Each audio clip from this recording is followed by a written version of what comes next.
विद्यार्थी, परमपिता परमात्माका प्रिय सन्तान, आत्मीय दाजुभाइ दिदीबहिनीहरू, राजयोग पाठ्यक्रम प्रवचन मालाको 7औं श्रृङ्खलामा यहाँहरूलाई हार्दिक स्वागत छ। आजको श्रृङ्खलामा हामीले यस सृष्टिको उत्थान र पतनको विषयमा चर्चा गर्नेछौँ। परिवर्तन प्रकृतिको नियम हो। यस संसारमा रहेका हरेक वस्तु सधैँ बनेकी अवस्थामा नयाँ रहँदैनन्। प्रकृतिको हर वस्तुले 3 गुणको स्तरलाई पार गर्ने पर्छ। ती हुन् सतो, रजो, तमो। सतो प्रधानताको अवस्थामा कुनै पनि वस्तु सुन्दर, उपयोगी र सर्वोत्तम लाग्दछ भने क्रमशः रजो तमो प्रधानताको अवस्थामा त्यस वस्तुको गुणवत्तामा ह्रास आउँछ। यस सृष्टिको सतो प्रधानताको समयलाई उत्थानको समय भनिन्छ भने तमो प्रधानताको समयलाई पतनको समय भनिन्छ। धार्मिक मान्यता अनुरूप यस सृष्टिको सतो प्रधानताको समयलाई ब्रह्माको दिन भनिन्छ भने तमो प्रधानताको समयलाई ब्रह्माको रात भनिन्छ। ब्रह्मकुमारी ईश्वरीय विश्वविद्यालयको साप्ताहिक पाठ्यक्रममा यस विषयलाई एउटा सुन्दर सिडीको चित्रमा देखाइएको छ। यो सम्पूर्ण मानवको इतिहास हो। आउनुहोस्, आज हामी आफ्नै उत्थान र पतनको इतिहासको कहानीलाई जानौँ। आदरणीय दर्शक महानुभावहरू, हामी मनुष्य आत्मा जन्म र मृत्युको चक्रभित्र आउने भएकाले हिजो के थियो र भोलि के हुन्छ भन्ने कुरा थाहा हुँदैन। तर परमात्मा जो पर भएर पनि सर्वज्ञ हुनुहुन्छ, त्रिनेत्री, त्रिकालदर्शी, त्रिमूर्ति शिव परमात्मा नै यस सृष्टिमा आएर रहस्य खोल्नुहुन्छ। तर शास्त्रमा मनुष्य आत्माहरूको जन्मको बारेमा 84 लाख बताइएको छ। लाख अर्थात् लख। लखको पनि 2वटा अर्थ हुन्छ। एउटा हुन्छ लख अर्थात् देख्नु, 84 जन्मलाई देख, पहिचान गर, र अर्को हुन्छ लख अर्थात् लक्ष्य, ध्यान। हामीले हरेक जन्ममा जुन कर्म गर्ने निर्णय गर्छौँ त्यसलाई ध्यान दिएर गर भनिएको हो।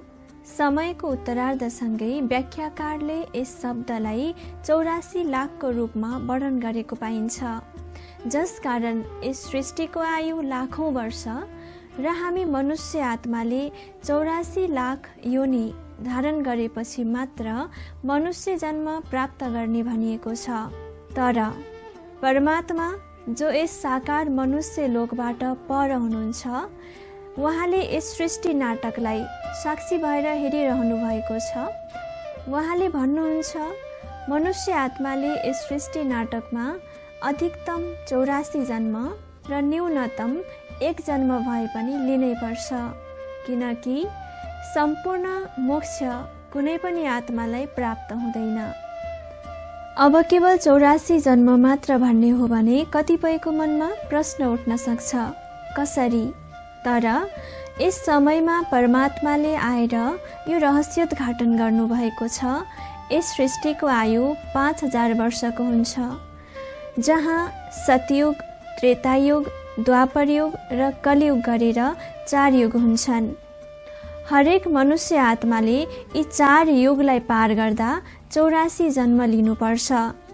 यस सन्दर्भमा हामी अबको क्रममा चर्चा गर्नेछौँ। सृष्टिको आदिकाल सतयुगी दुनियाँ, सतो प्रधानताको दुनियाँको यदि वर्णन गर्ने हो भने त्यहाँको कुल वा घरानालाई सूर्यवंशी घराना वा देवताई कुल भनिन्छ। त्यहाँका देवी देवताहरू 16 कला सम्पूर्ण निर्विकारी, अहिंसा परम धर्म र सर्वगुणले सम्पन्न हुन्छन्। त्यहाँ एक आदि सनातन देवी देवता धर्म हुन्छ। यस पवित्र युगमा श्री लक्ष्मी, श्री नारायणको राज्य हुन्छ। श्री नारायण सूर्यवंशी सतयुगी दुनियाँका महाराजा हुनुहुन्छ, त्यसैले उहाँलाई सूर्यनारायण वा सत्यनारायण पनि भनिन्छ। तर आश्चर्यको कुरा के छ भने श्री लक्ष्मी, श्री नारायणको बाल्य अवस्थाको स्वरूपलाई कतै पनि देखाइएको छैन। यसैको यादगारमा भक्तिमा एउटा भजन बनाइएको छ, श्री कृष्ण गोविन्द हरे मुरारी हे नाथ नारायण वासुदेव। यसमा श्रीकृष्णको पुरै जीवन कहानी बताइएको छ। जसलाई बाल्य अवस्थामा श्रीकृष्ण भनियो, उहाँ जब ग्वाला हुनुभयो त्यसपछि उहाँलाई गोविन्द भनियो। जब उहाँले गोप गोपिनीहरूसँग रास लीला रचाउनुभयो त्यसपछि उहाँलाई हरे मुरारी भनियो। यदि श्री नारायण सतयुगमा हुनुहुन्छ भने उहाँको बाल्य अवस्था कहाँ हुनुपर्छ होला? उहाँको बाल्य अवस्था पनि अवश्य सतयुगमै हुनुपर्छ नि। सतयुगलाई गोल्डन एज, सुनको दुनियाँ भनिन्छ। यहाँ देवी देवताहरूको औसत आयु 150 वर्षको हुन्छ। देवी देवताहरू भरपूरतासँग आफ्नो पुरा आयु भोग गरेर मात्र सो इच्छाले शरीर त्याग गर्नुहुन्छ। हरेक युगको आयु 1250 वर्षको हुन्छ। त्यस्तै यस युगको 1250 वर्षको अन्तरालमा सतयुगी देवी देवताले 8 जन्म लिनुहुन्छ।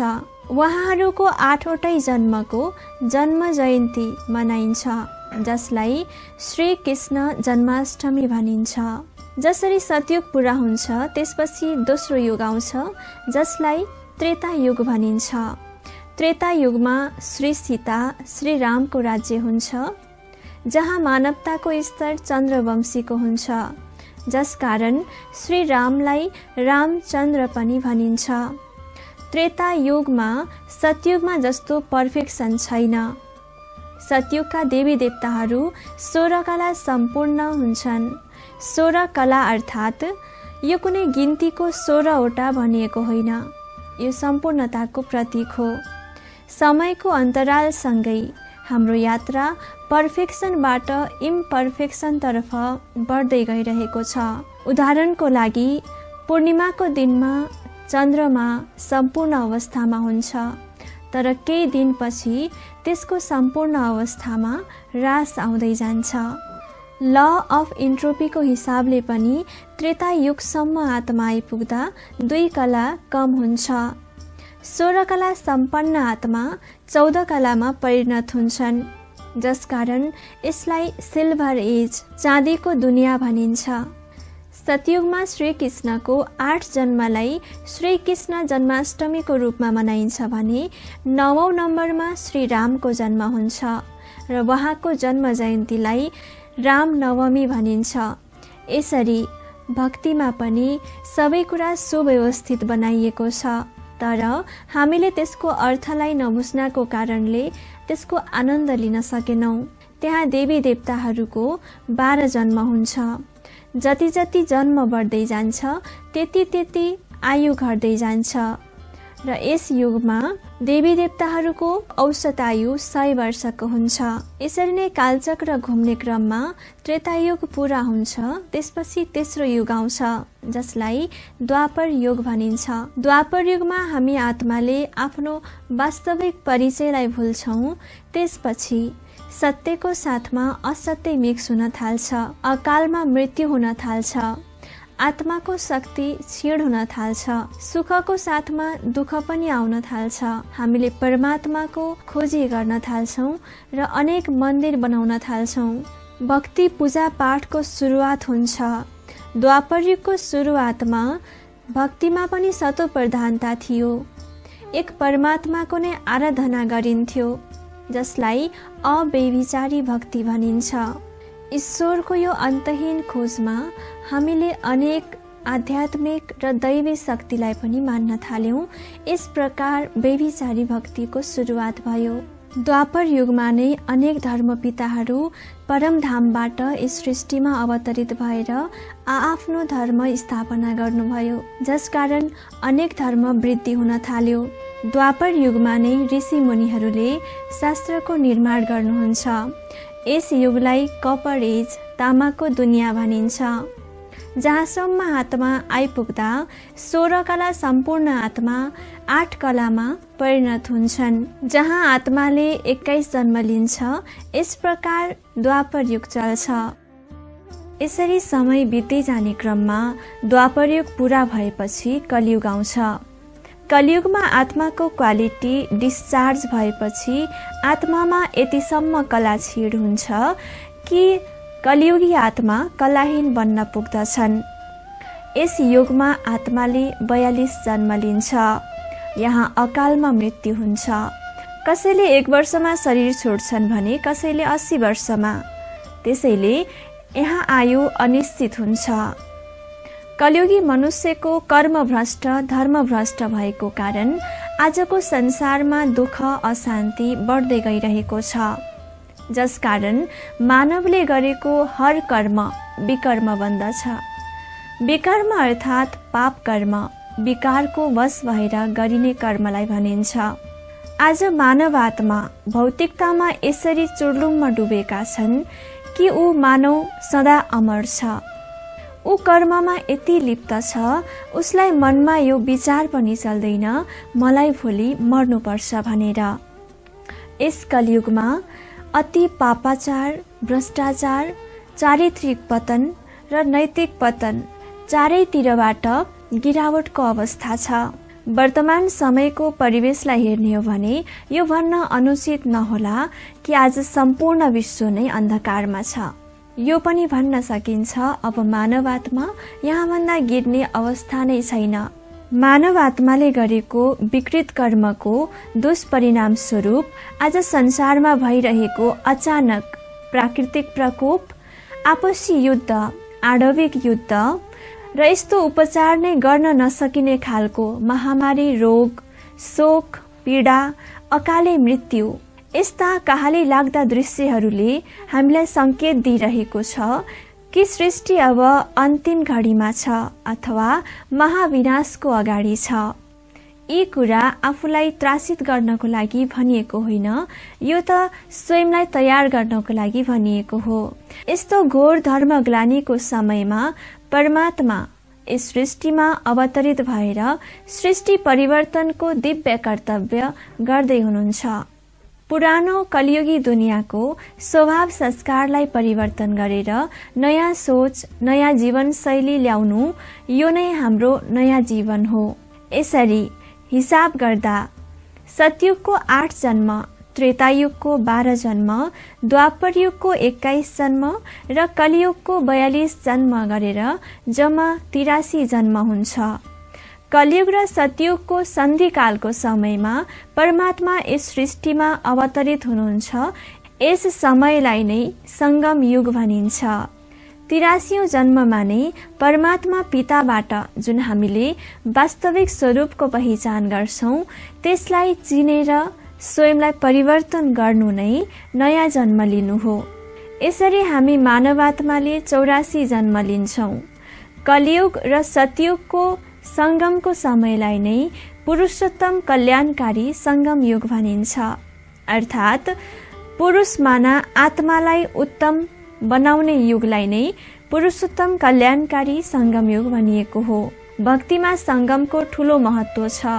भनिन्छ गंगा र सागरको संगममा स्नान गरेपछि पवित्र बनिन्छ। तर यहाँ परमात्माले आएर हामीलाई भन्नुहुन्छ हामी आत्मा गंगा र महासागर परमात्माको संगमको समयमा हामीले ज्ञान स्नान गर्छौं भने हामी आत्मा पवित्र बन्छौं। यस संगम युगमा नै परमात्माले हामी डिस्चार्ज भएको आत्मालाई फेरि चार्ज गर्नुहुन्छ। यस संगम युगको महिमामा भनिन्छ नारीले यस्तो कर्म गरून् जो नारीबाट लक्ष्मी बनुन् र नरले यस्तो कर्म गरोस् जो नरबाट नारायण बनोस्। यो भक्तिमा यतिकै भनिएको होइन। यस समयमा परमात्मा यस सृष्टिमा अवतरित भएर यति ठूलो परिवर्तन गर्दै हुनुहुन्छ। संगम युगलाई डायमन्ड एज, हीरा समानको दुनिया भनिन्छ किनकि यस युगमा परमात्माबाट हामीले डाइरेक्ट प्यार र पालना लिन सकिन्छ। संगम युगमा स्वयं भगवान शिक्षक बनेर हामीलाई शिक्षा दिइरहनु भएको छ। तर हामीले यसको महत्व नराखी अज्ञानताको निन्द्रामा सुतेर बस्छौं भने कहीं यस्तो नहोस् भोलि समय शिक्षक बनेर हामीलाई जबरजस्ती परिवर्तन गरोस्। किनकि समयले गरेको परिवर्तन कठोर हुन्छ। हामीले यस समयको महत्वलाई बुझेर हामीलाई प्राप्त भएको 24 घण्टामा 1 घण्टा स्वयंको उन्नतिको लागि निकालौं। किनकि अहिले नभए कहिल्यै पनि हुँदैन। आउनुहोस्, अब हामी एकैछिनको लागि राजयोगको अभ्यास गर्नेछौँ। ओम शान्ति। केही समयको लागि आफ्नो मन र बुद्धिलाई चारैतिरबाट समेटेर भ्रेकुटीको बीचमा केन्द्रित गर्नुहोस्। म आत्मा यस शरीरलाई चलाउनेवाला, हरेक संकल्पको रचना गर्नेवाला एक चैतन्य अदृश्य शक्ति हुँ। महसुस गर्नुहोस्, निधारको बीच भागमा चम्किरहेको छु। म आत्माको वास्तविक घर, परम धाम, जो यस पृथ्वी लोकभन्दा टाढा रातो प्रकाशै प्रकाशको दुनिया, जहाँ केवल म आत्मा मात्रै जान सक्छु। देख्दछु आफूलाई परमधाममा, शान्तिको दुनिया। म आत्माले शान्तिको अनुभव गरिरहेको छु। मेरो वास्तविक यात्रा परमधामबाट सुरु हुन्छ। आफ्नो घर परमधामलाई देख्नुहोस्, जहाँ म सम्पूर्ण पवित्र अवस्थामा स्थित छु। म आत्मा यस सृष्टिमा खेल खेल्नको लागि परमधामबाट अवतरित भइरहेको छु। मेरो पहिलो जन्म स्वर्णिम दुनिया, सतयुगी दुनियाँमा राजकुमार राजकुमारीको रूपमा हुन्छ, जहाँ अथाह सुख हुन्छ। मेरो पहिलो जन्म स्वर्णिम दुनिया, सतयुगी दुनिया, जहाँ सुख, शान्ति, आनन्दै आनन्द। म आत्माले एउटा शरीर छोड्दै अर्को शरीर लिँदै त्रेतायुगसम्म आइपुगेको छु। त्रेतायुगमा म आत्मामा थोरै कला कम भएको छ, तर म सुखकै दुनियाँमा छु, देवताकै स्वरूपमा छु। आफूलाई द्वापर युगमा देख्नुहोस्, जहाँ म आत्माले आफ्नो पिताको परिचयलाई भुले, जसकारण मैले आफ्नो शक्तिलाई पनि भुले। यो शरीरलाई नै आफ्नो वास्तविक परिचय सम्झे, जसकारण दुःख सुरु भयो। तेरो र मेरोको भावना सुरु भयो। आत्माको क्वालिटी डिस्चार्ज हुँदै गयो। म आत्मा बिस्तारै बिस्तारै कलियुगमा आइपुगे।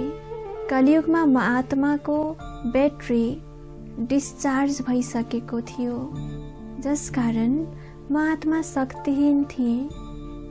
दुःख, अशान्ति हुनको कारण मैले परमात्मालाई दिलले पुकारे। यसै क्रममा परमपिता परमात्मा यस सृष्टिमा मेरो पुकार सुनेर अवतरित हुनुभयो र मलाई आफ्नो बच्चा बनाउनु भयो, ज्ञान दिनुभयो। त्यसपछि म आत्मा संगम युगमा छु, पुरुषार्थको समय, जहाँ परमात्माले मलाई फेरि त्यस्तै देवी देवताको स्वरूप बनाउँदै हुनुहुन्छ। म उहाँको श्रीमतमा चलिरहेको छु। अब स्वयंलाई आत्मा निश्चय गरेर विकर्महरूको बोझलाई अन्त्य गरेर पुनः मुक्तिमा जाने समय हो। एउटा अटल सत्य, कलियुगी सृष्टि परिवर्तनको लागि महाविनाश हाम्रो अगाडि छ। तसर्थ आफ्नो विकर्महरूलाई अन्त्य गरी पुनः आफ्नो प्यारो धाम, शान्तिको धाममा जाने तयारी गरौँ। अब छिटै नै मुक्तिको द्वार खुल्दैछ, जसकारण हामीले मनबाट शुभ भावना, शुभ कामनाको तरङ्ग फैलाऊ। ओम शान्ति।